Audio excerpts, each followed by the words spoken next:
Dutch संसद ने अपना एक अधिकार पत्र इनको प्रदान करती है। डच एक कंपनी की स्थापना होती है जिसको बोलते थे वीओसी। ठीक है, वीओसी।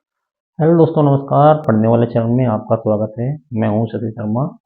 दोस्तों, अब तक जीएस में हम आधुनिक भारत का इतिहास पढ़ रहे थे। ठीक है, आधुनिक भारत के इतिहास में हमने अब तक पुर्तगालियों के समाप्ति और डच कंपनी का आगमन के बारे में पढ़ा था। ठीक है, डच कंपनी मतलब किस प्रकार आती है और भारत में अपने पांव जमाने लगती है, उसके बारे में हमने थोड़ा थोड़ा पिछली क्लास में पढ़ा था। तो आइए एक बार फिर से थोड़ा पहले का रिवीजन कर लेते हैं और आगे का जो टॉपिक बाकी था उसको आज हम इसको कर लेते हैं। ठीक है, तो डच कंपनी आज हम पूरी समाप्त कर लेंगे, उसके बाद फिर चलेंगे हम अंग्रेजों की तरफ। ठीक है, तो आइए चलते हैं।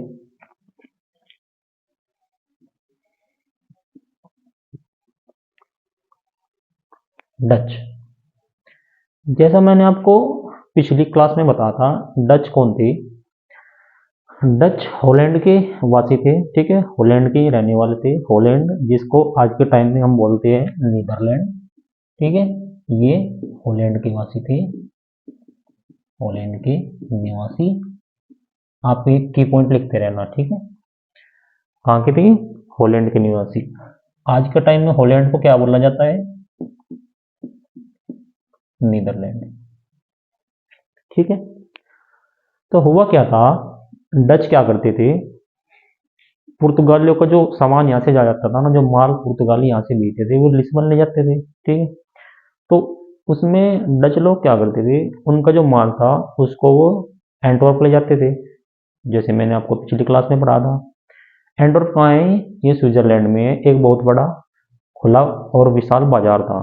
ठीक है, तो एंटवर्प में बाजार में इसको माल को वो बेचते थे और केवल एक वाहक के रूप में काम करते थे, उसमें से अपना कमीशन जो है उनको प्राप्त कर लेते थे।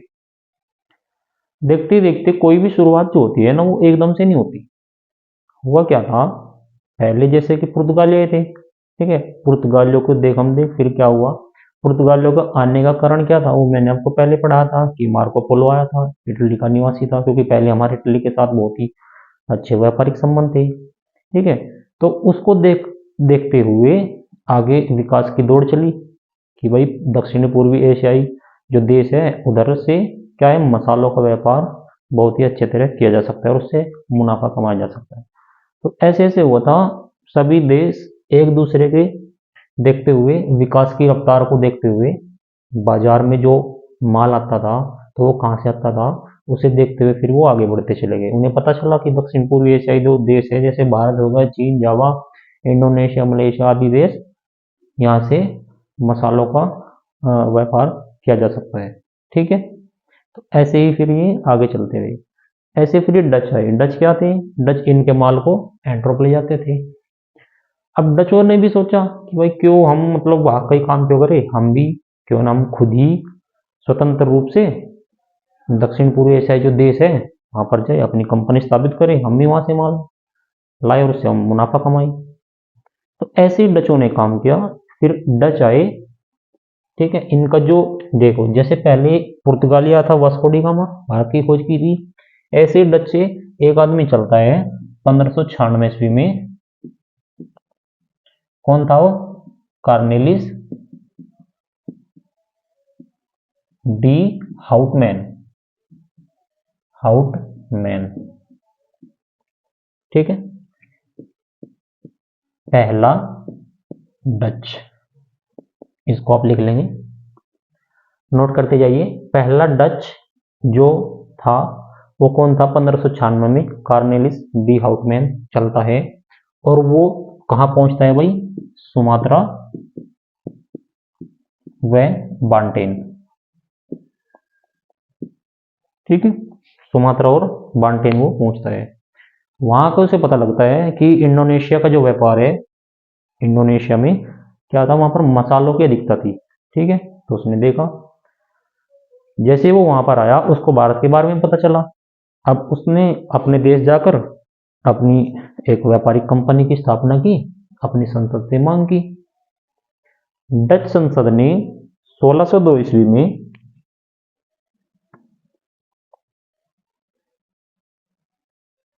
अब होता क्या है,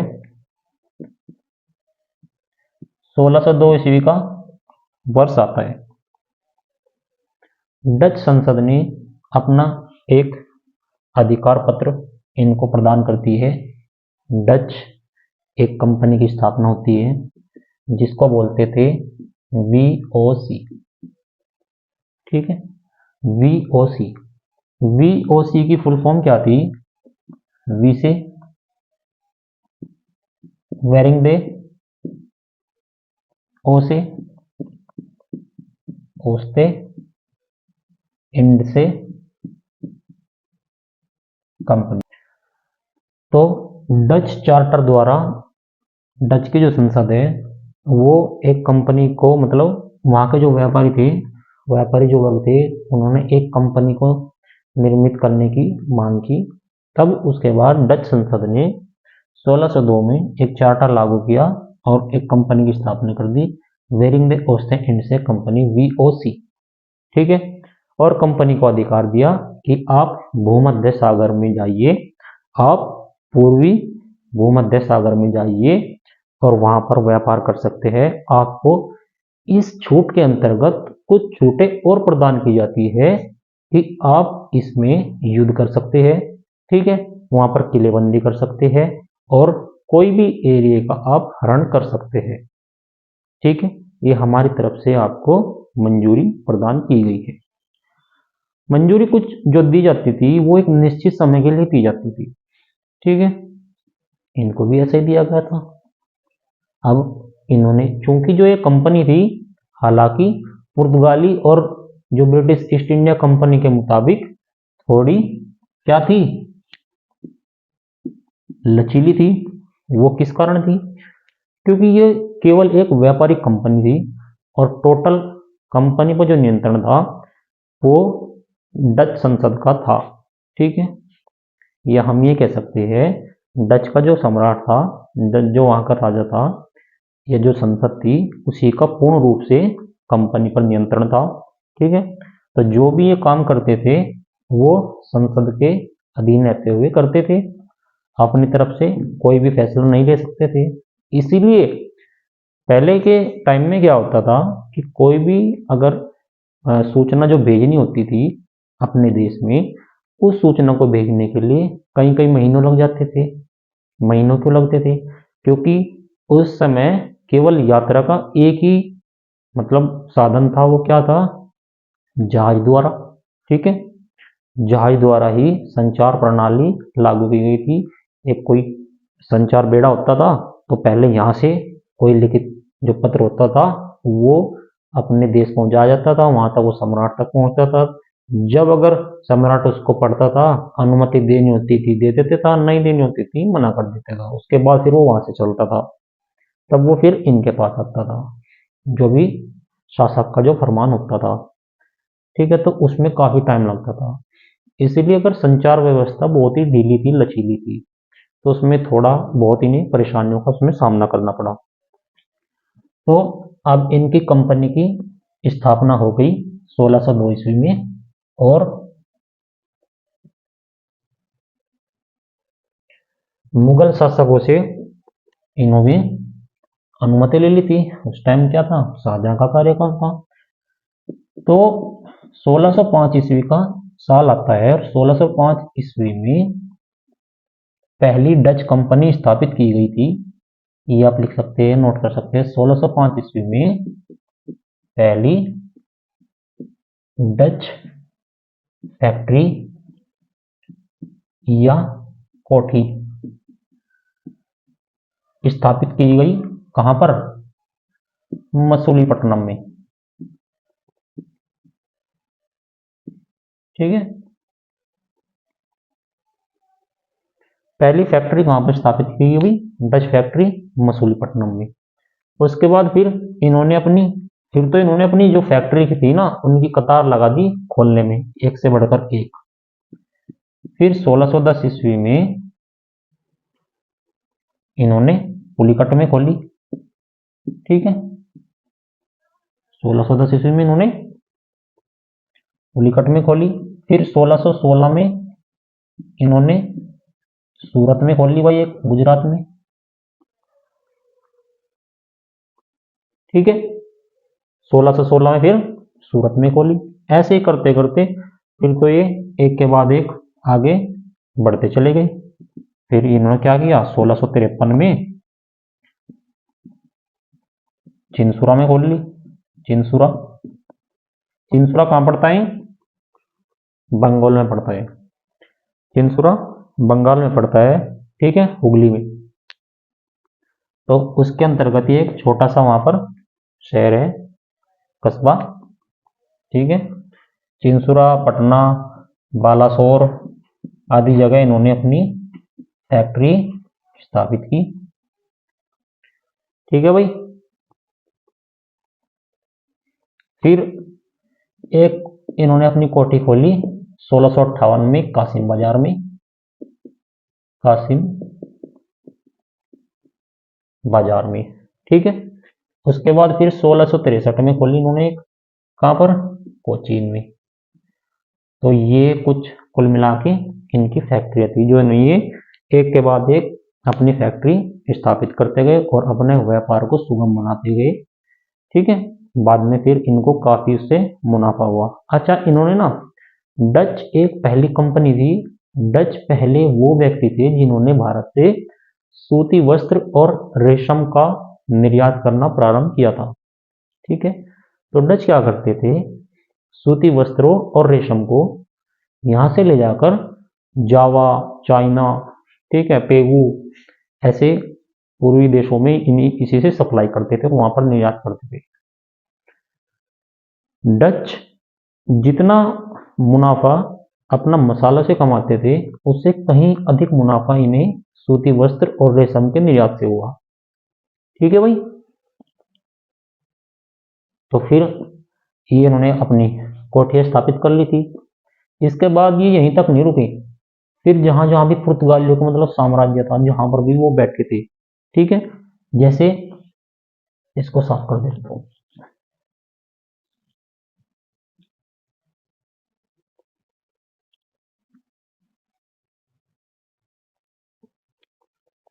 जैसे 1641 में इन्होंने मलक्का पर कब्जा कर लिया, क्योंकि वहां पुर्तगालियों की कोठी थी। ठीक है, मलक्का पर कब्जा कर लिया इन्होंने। ठीक है भाई। 1658 में इन्होंने फिर श्रीलंका जीत लिया, श्रीलंका पर भी कब्जा हो गया। ठीक है, तो जहां जहां भी पुर्तगालियों की बस्ती थी, वहां पर ये कब्जा करते गए और पुर्तगालियों को अंतिम रूप से परास्त करते गए। लेकिन इनकी जो समस्या थी, असली जड़ केवल पुर्तगाली नहीं थे। क्यों? क्योंकि पुर्तगालियों को बाहर खदेड़ने के चक्कर में ये आगामी आने वाले खतरे को तो भूल ही गए थे। भाई, आगामी आने वाला खतरा इनके लिए क्या था? अंग्रेज। ठीक है, जो कि 1600 ईस्वी में आ चुके थे। उस समय हालांकि अंग्रेजों के साथ डचों की गहरी मित्रता थी, आपस में मतलब तालमेल से बहुत ही व्यापार करते थे, काम करते थे, एक दूसरे के काम में हस्तक्षेप नहीं करते थे। लेकिन लालच बढ़ते देर तो लगती नहीं। अब होता क्या है, 1717 ईस्वी में 1717 में अंग्रेजों ने मुगल शासकों से अधिक फरमान और पा लिए और जगह कोटे खोलने के लिए। ठीक है, उसमें क्या हुआ, अब फिर तो प्रतिस्पर्धा तो जरूरी थी। ठीक है, प्रतिस्पर्धा हुई, उन्होंने डचों को वहां से भगाना शुरू कर दिया। ठीक है, तो इसके अंतर्गत फिर इनका ह्रास होता चला गया।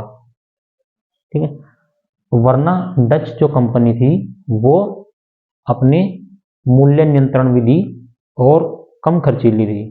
ठीक है, पूंजी जो थी उसकी, जिस समय ये स्थापित हुई थी ना, तो उस समय इनकी कुल जो पूंजी थी वो केवल 6500 गिल्डर थी। गिल्डर।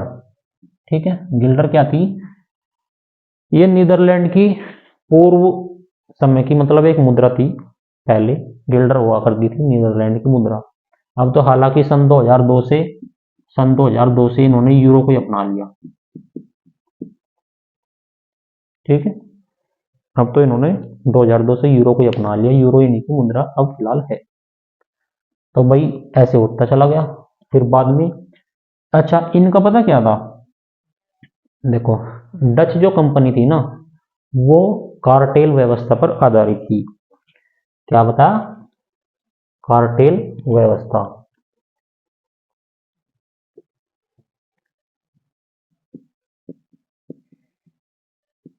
कार्टेल व्यवस्था, अच्छा ये क्या थी कार्टेल व्यवस्था?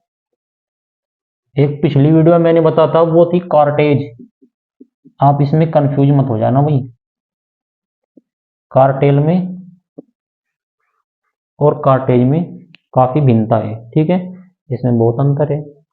कार्टेज व्यवस्था तो उसे कहते थे जब भारतीय जहाजों को लाइसेंस लेना पड़ता था गोवा के गवर्नर से व्यापार करने के लिए। ठीक है, वरना पुर्तगाली क्या करते थे, वो भारतीय जहाजों को लूट लेते थे। ठीक है, और उनके पास लाइसेंस होता था तो छोड़ देते थे। तो वो तो थी कार्टेज व्यवस्था। लेकिन ये है कार्टेल व्यवस्था। ठीक है, और कार्टेल व्यवस्था क्या होती थी, देखो इसको थोड़ा ध्यान से समझते हैं।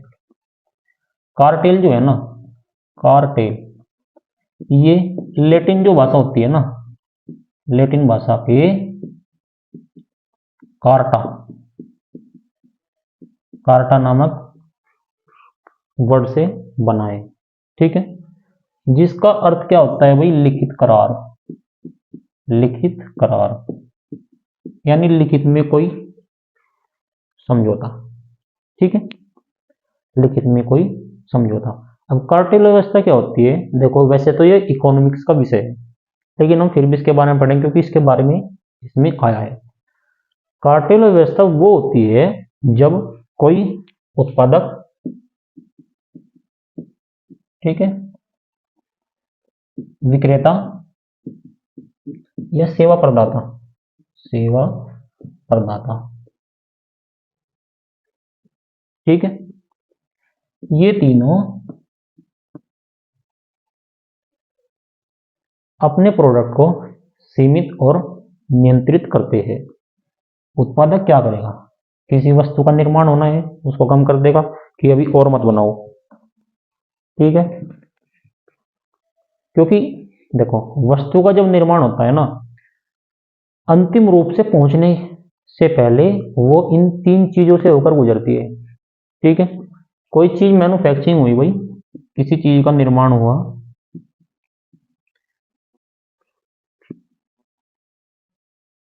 तो निर्माण होने के लिए सबसे पहले क्या होगा, उसका मैन्युफैक्चर, यानी कि वो निर्मित की जाएगी, बनाई जाएगी। ठीक है, उसको बोलेंगे उत्पादक, यानी कि जो बना रहा। ठीक है, मैन्युफैक्चर। उसके बाद कोई वस्तु बन गई, बन के तैयार हो गई, फिर कहां पर जाएगी, कहां पर जाएगी, विक्रेता के पास, विक्रेता के पास जाएगी। लेकिन उससे पहले बीच की जो कड़ीकन का जो रोल निभाता है, बीच का जो अपना अहम किरदार अदा करता है, वो कौन होता है, सेवा प्रदाता। सेवा प्रदाता, क्यों भाई, कच्चा तेल का उत्पादन हुआ, अंतिम तौर पे पहुंचना है विक्रेता के पास, तो बीच में जो सेवा मिलेगी, यानी कि जो ट्रक वगैरह होगा उसको ढोने वाला वाहन जो होगा, लाने ले जाने का, वहां का काम जो करेगा वो सेवा प्रदाता। एक तो यहाँ भी हो गया, लेकिन एक यहाँ भी बोल सकते हैं, जब वो विक्रेता के पास चली गई, ठीक है, तो विक्रेता भी उसको मतलब बेचने के लिए किसी सेवा का सहारा ले सकता है। ठीक है, तो तीन चीजों से कोई वस्तु बाजार में बिक सकती है। और कार्टेल व्यवस्था उसे कहते हैं जब ये तीनों मिलके उस स्थिति पे नियंत्रण पा लेते हैं, यानी कि उत्पादक और जो सभी उत्पादक होंगे ना, वे क्या करेंगे कि कोई भी चीज है ना, उसको आप इतनी सीमित मात्रा में उसका उत्पादन करो।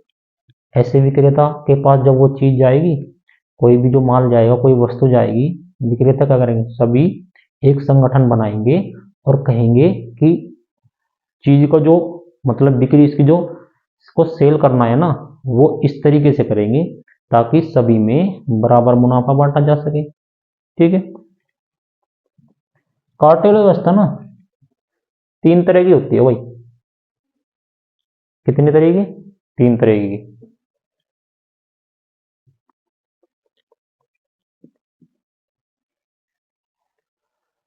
देखो, एक तो ये, एक तो व्यवस्था वो होती है जो अंतर्राष्ट्रीय कार्टेल व्यवस्था होती है। अंतर्राष्ट्रीय अंतर्राष्ट्रीय कार्टेल व्यवस्था, इसके अंतर्गत क्या होता है, संसार के कुछ देश मिलके एक समझौता करते हैं। ठीक है। एक समझौता करते हैं और यह तय करते हैं कि किसी भी वस्तु की कीमत जो है ना, या उत्पादन जो है उसका, वो एक निश्चित मात्रा के अनुपात में किया जाए, या उसको बेचने से पहले हम कुछ इस तरह बेचे जाए ताकि जो लाभ जो है ना वो सब में समान रूप से बांटा जा सके और एक प्रतिस्पर्धा जो बाजार है उसका अंत किया जा सके। सीधी से तौर पर बात कहने का आशय ये है, कार्टेल व्यवस्था में प्रतिस्पर्धा का अंत हो जाता है। प्रतिस्पर्धा मतलब कंपटीशन, यानी कि बाजार में कंपटीशन का ह्रास हो जाता है। कंपटीशन खत्म तो क्या होगा, वस्तु की कीमतें बढ़ेगी। ठीक है। तो बाजार व्यवस्था क्या हुई, डगमगा गई नहीं। तो वैसे कार्टेल व्यवस्था जो है ना वो गैर कानूनी है।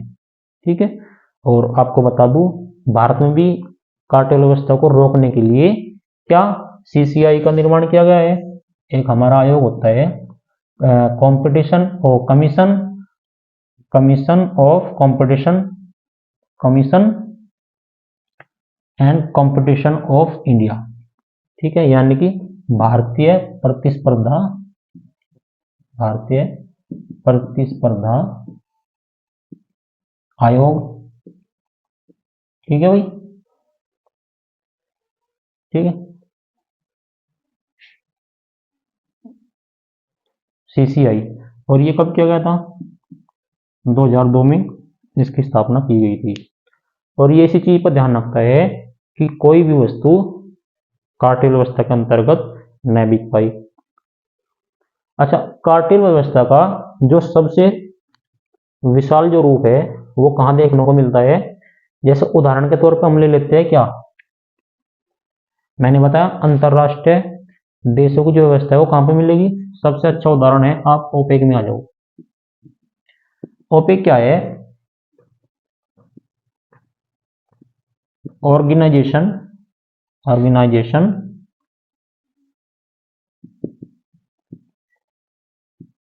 ऑर्गेनाइजेशन ऑफ पेट्रोलियम एक्सपोर्टिंग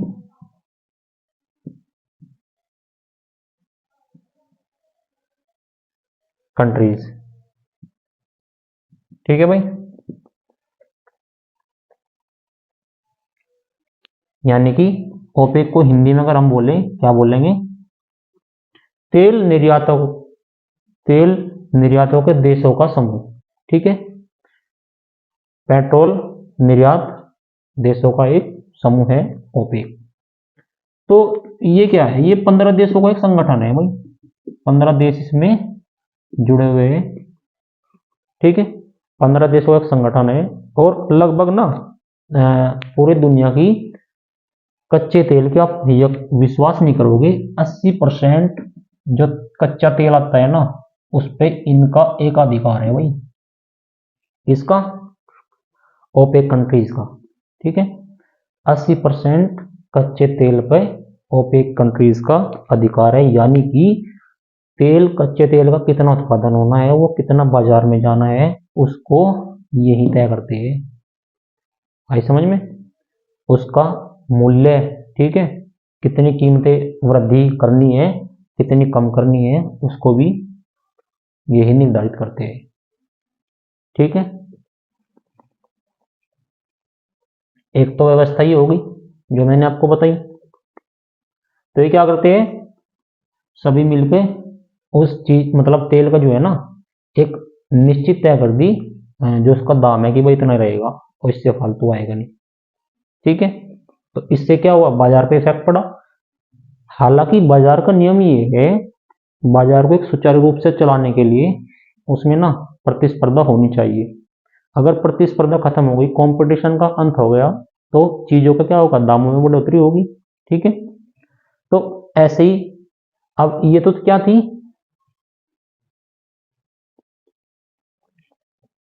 पहली व्यवस्था।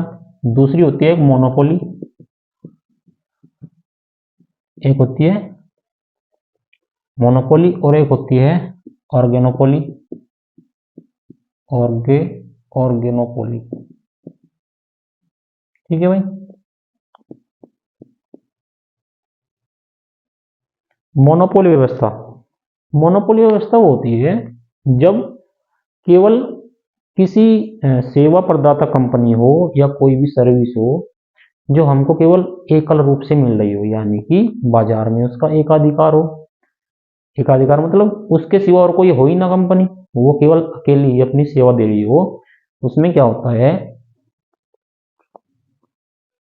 जब कोई कंपनी किसी का एकाधिकार होगा, तो वो क्या करेगी, मनचाहा दाम वसूलेगी ग्राहकों से। तो उसका सीधा सा तौर पर जो असर होगा ग्राहकों की जेब पर पड़ेगा। इसका सबसे अच्छा उदाहरण हम ले सकते हैं भारतीय रेल का। भारतीय रेल, ठीक है, क्योंकि भारत में केवल ये एक अकेला उपक्रम है। ठीक है, और तो कुछ ही नहीं इसके अलावा। भारत में भारतीय रेल एक अकेला उपक्रम है और ये मोनोपोली के तहत कार्य करता है। ठीक है, जिसके रूप में हम ये मानेंगे कि संपूर्ण देश पे भारतीय रेल का एकाधिकार है इसमें। ठीक है, अब तो वैसे जो मेट्रो ट्रेन आ गई है ना, तो वो तो एक प्राइवेट प्रोजेक्ट है, केवल शहर के कुछ स्थानों को जोड़ने के लिए। लंबी दूरी की अभी इसमें वो नहीं, क्योंकि पूरे जो भारतवर्ष में नेटवर्क जो फैला है वो केवल भारतीय रेल का ही है ना, इसके तो अलावा कुछ है नहीं। तो इसलिए मोनोपोली के अंतर्गत आता है। एक ऑर्गेनाइजोपोली होती है ना, उसमें क्या होता है, उसमें कुछ ही सेवा प्रदाता कंपनी होती है, कुछ ही, यानी कि आप मान लो कि दो या तीन, चार पांच जो भी है, यानी कि कहने का आशय ये है, वे बहुत ही कम संख्या में होती है। ठीक है, जो अपनी सेवा प्रदान कर रही होती है। उससे भी बाजार में क्या होगा, कंपटीशन का ह्रास होगा, प्रतिस्पर्धा खत्म हो जाएगी और मनचाहे भी अपना दाम वसूलेंगे। ठीक है ना, तो भाई ये होती है कार्टेल व्यवस्था। यही डचों ने उस समय लागू की थी। ठीक है, इसके अंतर्गत ही वो, क्योंकि कंपनी में क्या थे, बहुत सारे, कंपनी क्या है, कंपनी मिल के बनती थी बहुत सारे व्यापारियों से। ठीक है, ना कि एक कंपनी बनी थी सब उसी के थे अधिकारी उसमें जो थे ना। अच्छा, इसका फिर बाद में जो ह्रास हुआ ना, वो अंग्रेजों के साथ इनका जो युद्ध होने लगा ना, उसके कारण ये डूबते चले गए। कौन, डच। और डूबे भी तो ऐसे डूबे कि भाई फिर ये उबर नहीं पाए, क्योंकि डच अंग्रेज युद्ध हुए थे तीन। ठीक है, तीन हुए थे, डच अंग्रेज युद्ध, यानी कि ये थे 1672 से लेकर 74 तक जो हुआ था, वो तीसरा युद्ध हुआ था इनका। इससे पहले भी हो चुके। ठीक है, तो कहने की बात है, उसमें डचों की जो शक्ति है वो क्षीण होती चली गई, यानी कि भाई ये कमजोर पड़ते चले, क्योंकि अंग्रेज तो इनके मुकाबले बहुत ही शक्तिशाली थे। ठीक है, डचों ने पुर्तगालियों को भगाने के लिए जिस व्यवस्था का उपयोग किया था, वो इनके सामने कामयाब नहीं हो पाई। इनकी जो इन्होंने अपनी जो चाल चली थी ना अंग्रेजों के सामने, उसमें ये सफल नहीं हो पाई, क्योंकि अंग्रेज क्या थे, उन्नत किस्म की तकनीकों का प्रयोग करते थे। डचों को उन्होंने हरा दिया। ठीक है भाई, तो ऐसा हुआ था। अंतिम जो युद्ध हुआ था, अंतिम युद्ध में ये टोटल परास्त हो गए। अंतिम युद्ध हुआ किसमें, 1659 में। ठीक है भाई। 1659 में जो युद्ध हुआ उसको बोलते हैं बेदरा का युद्ध। बेदरा का युद्ध। बेदरा कहाँ पड़ता है ये? बेदरा पड़ता है इसमें बंगाल में, यानी कि पश्चिम बंगाल में। अब तो बंगाल में पड़ता है ये, हुगली में। जो मैंने आपको बताया ना, चिनसुरा जो है ना, चिनसुरा था ना, बंगाल के जो हुगली में चिनसुरा था, वहीं पर एक ही जगह का नाम है बेदरा। केवल 10 मील की दूरी है इससे, किससे? चिनसुरा से। ठीक है, तो ये वहां बेदरा है। और इसमें डचों का अंग्रेजों के साथ अंतिम युद्ध हुआ था, जिसमें अंग्रेजों की टोटल परास्त हुए। अंग्रेज उसमें, वो सॉरी, डच जो है बिल्कुल पूर्णतः हार गई। ठीक है, फिर उसके बाद क्या हुआ? इनकी सभी राजनीतिक शक्तियों का अंत हो गया, और फिर अंग्रेजी ईस्ट इंडिया कंपनी की स्थापना जैसे 1600 में हो गई थी, तो फिर ये अपने वर्चस्व पे आ गए। अंग्रेज जो थे ना, भारत आने वाली जितनी भी व्यापारिक कंपनी थी उसमें सबसे सर्वश्रेष्ठ साबित हुए और सबसे अंत तक चले। केवल एक अंग्रेज ही ऐसे थे जिस पर किसी भी देश की जो कंपनी थी वो हुकूमत नहीं कर पाई। ठीक है ना, उन पे वो कुछ अपना जोर आजमाइश चला पाई। अंग्रेज सब कुछ, जो जितनी असफलताएं थी उनको पार करते हुए आगे बढ़े, और अंत में फिर सफलता इन्होंने प्राप्त की। ठीक है भाई, तो ये थे आपने जो पढ़ा आज, डच कंपनी। ठीक है, इसका आगमन और इसकी समाप्ति जो हो वो किस प्रकार हुई। ठीक है, अगले आने वाली क्लास में, अब जो हमारी आगे क्लास होगी उसमें हम पढ़ेंगे ब्रिटिश ईस्ट इंडिया कंपनी के बारे में। ठीक है, पहले पुर्तगाली शासन में मैंने आपको पहले बता दिया था कुछ थोड़ा बहुत तो, लेकिन अब उसको हम एक बार फिर शुरू से पढ़ेंगे। ठीक है, कैसे कंपनी की स्थापना हुई और ये कहाँ तक पहुंचे। उसके बाद फिर आते हैं, फिर फ्रांसीसी आएंगे। ठीक है, फिर डेनिस, और उसके बाद इस चैप्टर को हम खत्म कर लेंगे। ठीक है भाई, उम्मीद करता हूँ आज की वीडियो आपको बहुत पसंद आई होगी। यदि आपको वीडियो पसंद आई है तो हमारे चैनल को सब्सक्राइब करें और वीडियो को लाइक करें। ठीक है, तो चलिए मिलते हैं फिर अगली क्लास में। नमस्कार।